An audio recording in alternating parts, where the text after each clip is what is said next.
Les traces qu'on observe ici, techniquement parlant, c'est ni plus ni moins qu'un déchet industriel dangereux laissé par l'éradication de munitions chimiques à la fin de la Première Guerre mondiale.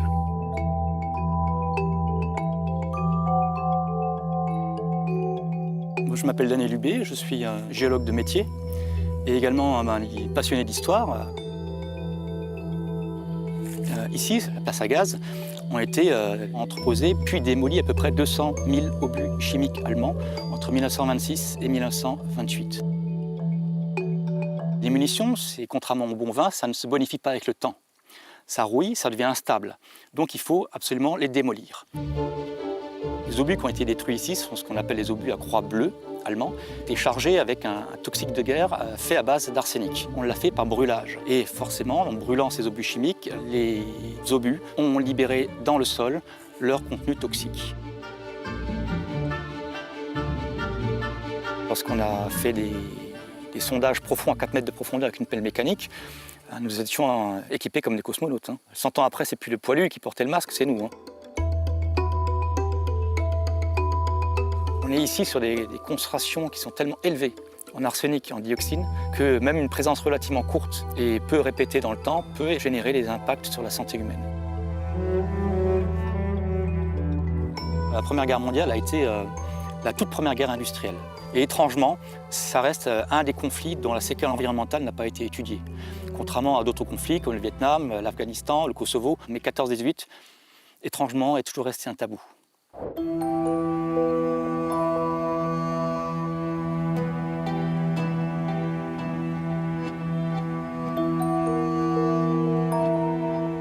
During 4 dark years, the World War I front line extended 700 kilometres from the North Sea to the French border with Switzerland, during which both sides fired a total of 1.5 billion bombshells. Around 1/3 of them never exploded, many of them still buried. Today, a century later, France is still in an unfinished battle to erase these enduring scars. Ici, on est sur la forêt domaniale de Verdun, dans ce qu'on appelle la zone rouge. Il y a plusieurs zones rouges tout au long de la ligne de front de 14. Moi, je m'appelle Raoul Weber, je suis démineur au centre de déminage de Metz. Guy Monpère, démineur au centre de déminage de Metz. Ça a été tellement bombardé, il y a tellement de munitions qui sont encore sous terre, que la seule façon qu'on a eue après-guerre, c'est de faire des forêts pour tout cacher. Sur l'année dernière, on a fait 999 interventions de ce type pour plus de 53 tonnes de munitions collectées. Donc à 8 personnes, il faut sortir tous les jours. Il faut enlever ces munitions parce qu'elles présentent toujours un danger. Elles ont été créées et fabriquées pour tuer les hommes. Et donc, à l'heure actuelle, même s'ils paraissent rouillés à l'intérieur, c'est comme neuf. Donc, pour éviter qu'il y ait des accidents, qu'il y ait des enfants qui jouent avec, des personnes qui les emmènent avec, chez eux, pour essayer de les démonter.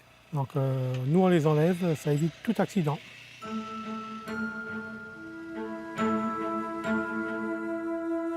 Alors, nous, on pense systématiquement aux gens qui étaient sur place à cette époque-là. Des fois, je suis dans des conditions difficiles, quand je porte un obus qui est lourd, quand je glisse, etc. Mais ces pauvres gars-là, ils étaient là pendant des semaines, dans la boue, dans le froid, avec les rats. Il fallait qu'ils attendent une relève. On ne peut pas ne pas y penser, quoi. Si lui, là, il explose, on ne sera plus là pour en parler. Ni lui, ni moi, mais vous non plus. Ça va jusqu'à 1000 mètres facile, cet effet-là. On prend toutes les précautions nécessaires, mais la garantie totale n'existe pas quand on manipule autant d'obus qu'on manipule nous.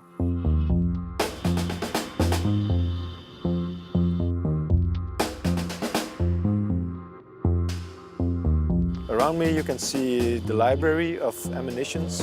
You have German, you have French ammunition, Belgians, UK, Americans. I'm First Sergeant Major De Molenaar Steven. Our unit is responsible to clean up and dismantle the ammunitions which are found in the environment here. Every shell passes the X-ray to be sure about the contents. They are burnt or exploded, so that the only thing that rests is scrap or metal. In the CDC, controlled detonation chamber, we put everything which is solid toxic or chemical ammunition. They hang it in there. 3, 2, 8. 50 years ago, we didn't have the technology to work on that. Or before it, there was a lot of normal destructions, but the environment needed another solution. A lot of people think that it's coming to an end because it's 100 years ago, but we're not coming to an end. Probably it will end at one day, but I don't think I will make it that day.